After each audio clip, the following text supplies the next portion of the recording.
Hello and welcome to Dharma with Kai. So today I am going to give you a disclaimer.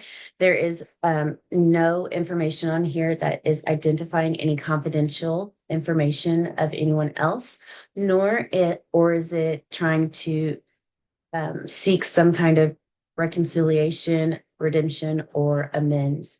I am going to go over with you some difficulties when navigating relationships with narcissistic individuals.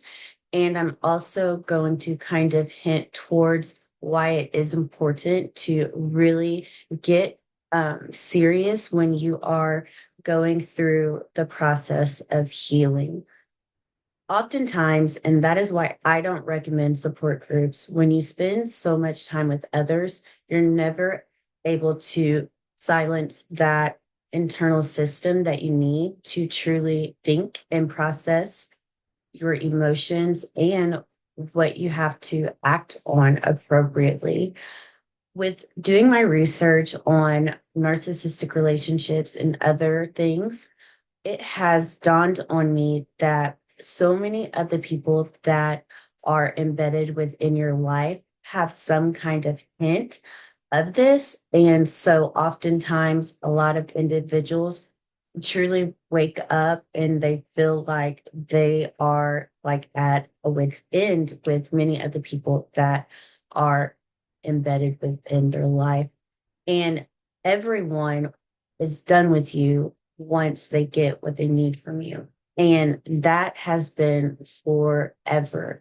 So, really, with people, you can't decide to attempt to find people that will reach out to the person for you during this time, or you can't try to wish things were different. You have to wake up and realize that life is what it is, and you can't try to insert yourself into others because they're they're going through other things as well.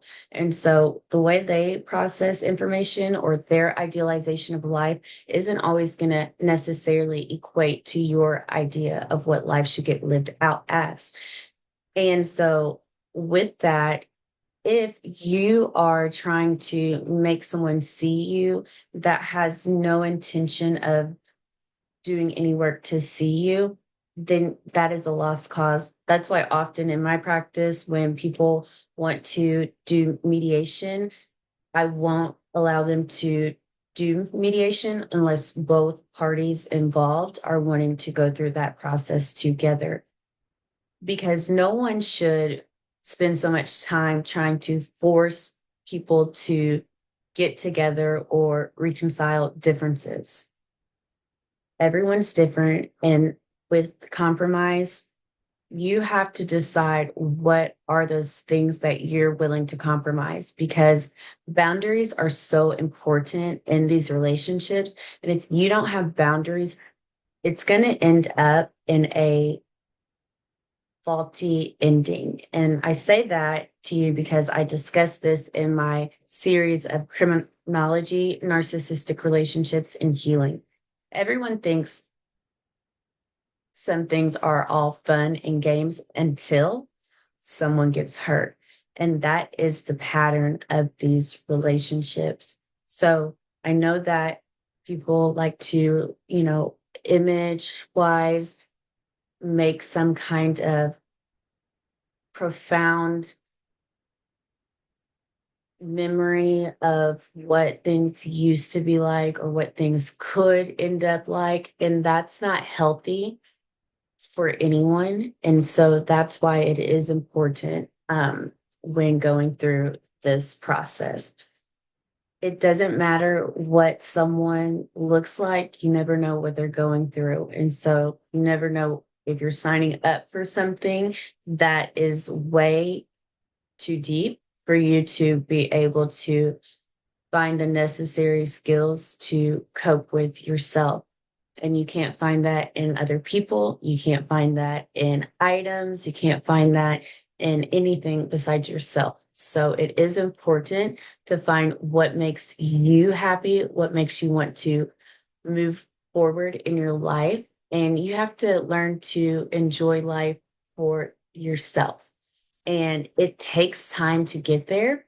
There is no such thing as loneliness once you find true healing within these relationships and you decide to go on.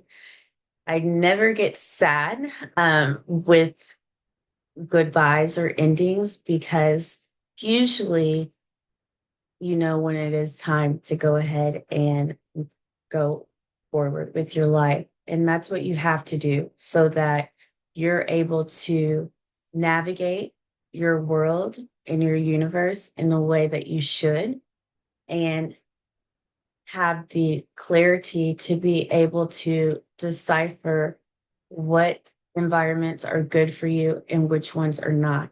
It doesn't take a scientist to tell you that, and it doesn't take a multitude of people to tell you that. You'll know, and that's when you'll start to work towards your goals in life. And no one can force that out of anyone. And that is very primitive in any of these relationships. I'm tired of talking about relationships. I'm tired of hearing about relationships because the most profound relationship that you'll ever have is with yourself. And if you don't love yourself, you're never going to experience love. You won't find that in another person. And also on your path to healing, when you have people that are in favor of the narcissist and they do know those faulty attributes that they have that are toxic to you, you have to learn to use breath work. You have to read. You have to have so many different skills in place so that you don't revert back to that same narcissist that you have worked so hard to heal from. At times, you are going to sense a form of guilt. However, you have to know that you're doing what's best for you. At times, you'll feel a little fear, but don't let that fear steer you away from living a life that is fulfilling and is going to make you happier in every way. I want that for you. I can't do it for you. However, there is relief once you obtain and achieve this. I want to thank you for listening to Dharma with Kai. This has been a life-changing experience as I'm healing as well from these types of relationships in people. It is a whirlwind experience. You are going to have to learn to not get scared once you are feeling emotions and really get into some, you know, how people research others, really do some research on how you can better equip yourself to go forward and live your best life. You can do it. And until next time, I'm out.